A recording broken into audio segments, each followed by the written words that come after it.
सामने वाली पार्टी उस टाइम पे अकेली थी, राज कर रही थी कालूसराय में।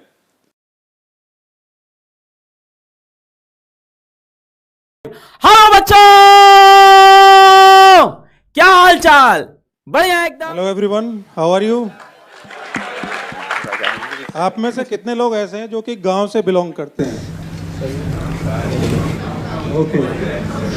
मैं भी एक ऐसे ही गांव में पढ़ता था। शायद मेरे गांव में एक भी आदमी ऐसा नहीं होगा जो ये जानता होगा कि आईआईटी क्या चीज़ है। और आज तक मेरे फादर इन लॉ तक मुझे ये कहते हैं आईटीआई से पढ़ा हुआ है। तो मेरे फादर इन लॉ कहते हैं कि तो आईटीआई से पढ़ा हुआ है, तो यानी कि उन्हें भी कोई आईआईटी और आईटीआई में कोई खास रिलेशन मालूम नहीं है। तो जो अभी सामने वाली पार्टी की बात हो रही थी ना, तो उस टाइम पे पीडब्ल्यू तो था नहीं, तो मैं भी कहीं सामने वाली पार्टी में ही था। तो एक बड़ी इंटरेस्टिंग स्टोरी है उस टाइम सामने वाली पार्टी की। तो उस टाइम पे ये सब जमाना नहीं था कि आप ऑनलाइन पेमेंट कर सकें।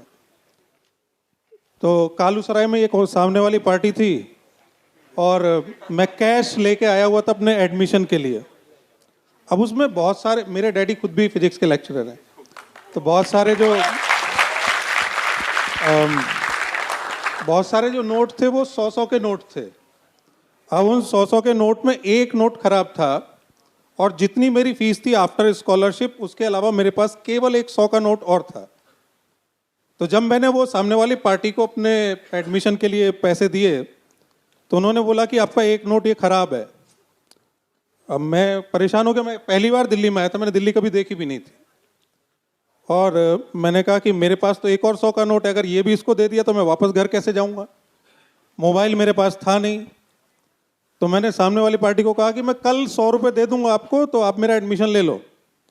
उन्होंने कहा, क्योंकि सामने वाली पार्टी उस टाइम पे अकेली थी, राज कर रही थी कालूसराय में, तो उन्होंने मुझे कहा कि नहीं, एडमिशन अगर लेना है तो अभी ले लो, कहीं से भी लाओ 100 रुपये, हमें उससे मतलब नहीं है। मतलब इतना सारा कुछ होने के बाद, उनका टेस्ट क्लियर करने के बाद मैं एडमिशन के लिए गया था, लेकिन उन्होंने मुझे मना कर दिया कि आप 100 रुपये जब तक नहीं लाओगे तब तक हम आपका एडमिशन नहीं करेंगे। अब मुझे एक जगह है ग्रीन पार्क, मैंने किसी से पूछा कि ये फटा हुआ नोट है, इसका क्या होगा? उन्होंने कहा कि एक काम करो, तुम ग्रीन पार्क में जाके बदल के लाओ वो नोट। और वो नोट मुझे 65 रुपीज़ में चला। फिर मैंने 100 रुपये उसको दिए और वो 65 रुपीज़ अपने पास रखे। तब जाके सामने वाली पार्टी ने एडमिशन लिया, जो कि बाउंडेशन। मुझे सबसे अच्छी बात यहाँ पर जो लगती है पीडब्ल्यू में, कि कम से कम पैसे की वजह से किसी बच्चे की पढ़ाई नहीं रुकेगी। That is the small.